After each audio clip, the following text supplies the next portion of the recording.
तेव्हा तशी म्हणजे कशी? मेनोपॉज प्रत्येक स्त्रीच्या आयुष्यातला अत्यंत महत्त्वाचा काळ. शारीरिक, भावनिक, मानसिक स्थित्यंतराचा हा काळ.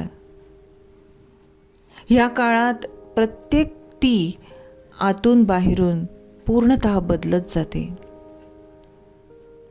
याच काळात ती पुन्हा एकदा नव्याने उभी राहू शकते.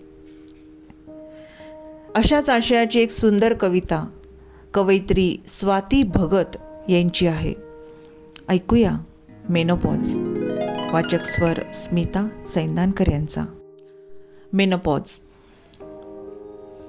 बाया कोरड्या पडत जातात हळूहळू. बाया कोरड्या पडत जातात हळूहळू. सांगणं, मागणं, वागणं, जगणं सगळंच मांडून ठेवतात ओळीने कपाटात, जुन्या ठेवणीतल्या कपड्यांसारखं. नेसू लागतात अघळ पघळ जग. सोसणारं, रिझवणारं, झेपणारं. बाया मेनोपॉज फक्त आतून जगत नाहीत, त्या बाहेरूनही होतात कोरड्या ठक्क. नकोशा वाटणाऱ्या सगळ्या संदर्भांबाबत. बाया कितीही आटल्या तरी बायाच राहतात आतून बाहेरून, हव्या त्या कोणासाठी तरी. बाया कितीही आटल्या तरी बायाच राहतात आतून बाहेरून, हव्या त्या कोणासाठी तरी. त्या बाजूला काढतात एक ओलसर फांदी, हवं तेव्हा झोका घेण्यापुरती. बाकी काढून घेतात मुळं सगळ्या पाशातून.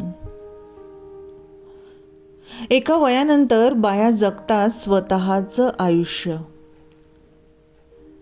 घरदार, संसार, संस्कार आणि आतलं बाईपणही बाजूला काढून. मेनोपॉज म्हणजे बाईचं बाईपण संपलं असं नसतं. मेनोपॉज म्हणजे बाईचं बाईपण संपलं असं नसतं. तिथून त्या जगायला लागतात लिंगविरहित.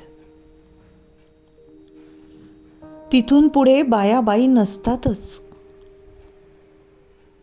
तिथून पुढे बाया बाई नसतातच, त्या होतात एक माणूस. मेनोपॉज म्हणजे दुसरं तिसरं काही नसतं. बाईचं रूपांतर होत असतं माणूसपणात, बाईपणाच्या पार जाऊन इतकंच. मेनोपॉज म्हणजे दुसरं तिसरं काही नसतं. कवयित्री स्वाती भगत. वाचक स्वर स्मिता सैंदानकर.